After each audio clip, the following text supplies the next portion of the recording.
next we're going to have my co-editor-in-chief. Me. The comic style Olivia Scheck. Of Olivia Scheck. And what is the deal with her blonde hair? Stand up. Give her you do everything. Take the stage. Somebody get some wasabi. Is there booze down there? Alright. Thank you. Sorry, I have to adjust this camera here. Go. Bobby, you got it. Sarah, do me a favor and just laugh. So like you Silence! You did that. Oh, Now, I know that traditionally RumpRoast has been an opportunity for us to come up here and recount extremely thinly veiled references to embarrassing things that people did freshman year. For me, that incident might have been throwing a beer at Max Engel, throwing a beer at my freshman counselor, or throwing myself at a certain Anglican member of the 2006-2007 Beautiful People issue. Shortly before passing out on the floor of the A1 bathroom. Thank you, Sarah, for documenting that.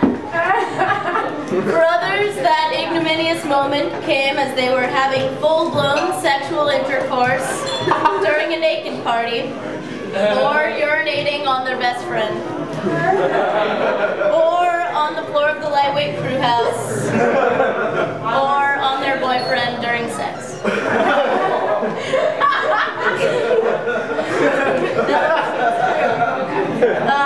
But I'd like to break with tradition and point out a few things that I really love about all the people here tonight.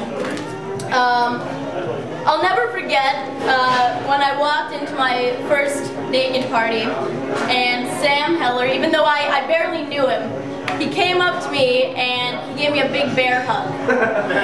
And I knew at that moment, as Sam Heller's genitals rubbed against me, that Rumpus was my home. And after all, that is what Rumpus is about. Community, friendship, sometimes brutal honesty. For instance, if, hypothetically, Aaron Friedman had friends, I doubt any of them would be honest enough with him to tell him that he is one of the worst artists that has ever lived. And they also probably wouldn't tell him that, I'm sorry, this is rude, that his plans for next year to become a rafting instructor are not legitimate. And I bet none of them would tell him that he has a micro penis. But we are that honest. And I know that Aaron appreciates our honesty, and he will until he kills himself out of shame.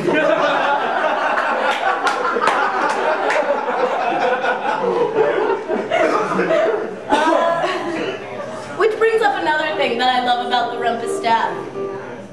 We have no shame. And if we do, then our emotions are too muted by drug use to have them be apparent.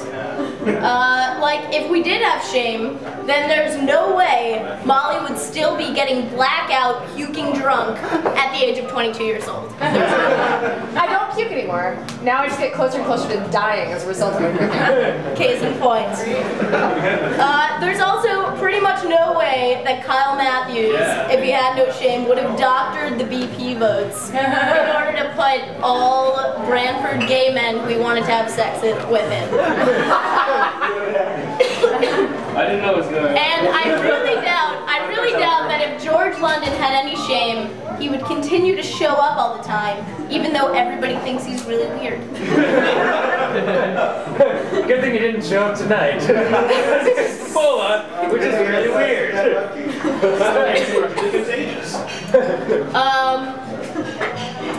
I'm gonna skip the last couple comments I was gonna make Come here. on, bitch. No, it's alright. Come on. Alright, I mean, I was just gonna make reference to like some really obvious things, like the fact that Mike Bilo is a racist, or that